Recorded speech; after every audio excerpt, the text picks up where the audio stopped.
Hello. I think I'm going to speak about storytelling today.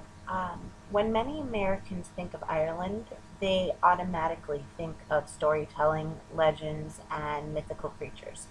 However, I'm sad to say that storytelling is becoming more and more obsolete in this culture. It is no longer detrimental to Irish society.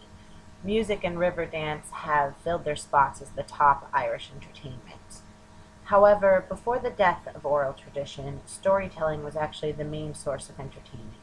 People would gather in ones, twos, manys around a campfire, sharing each other's stories, holding one another when they were scared, perhaps by a ghost story, or laughing together at comedic stories.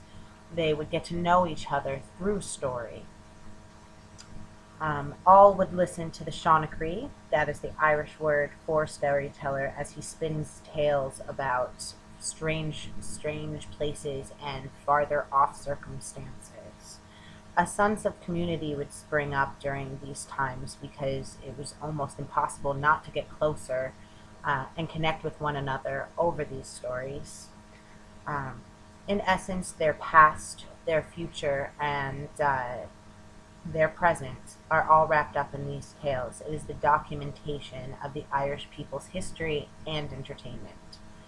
However, sadly to say, in a world full of televisions, video games, and iPods, it's become harder and harder to integrate story into everyday life.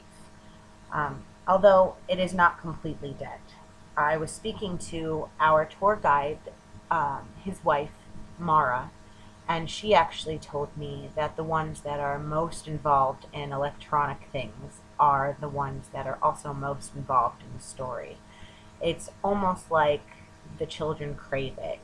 They light up when they get to see somebody perform these stories. They miss, from all of their technology, they miss out on that basic human connection, the facial expressions, the hand movements, the different accents, the inflection in the voice.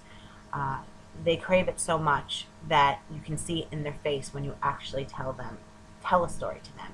I experienced this myself when I told a story to the Irish school children in Sneem. They were described as horrible listeners. They couldn't stay in their seats. They were giving the teacher a hard time. They were giving me a hard time when I was trying to question them about music. But the moment I started telling them a story, all became quiet.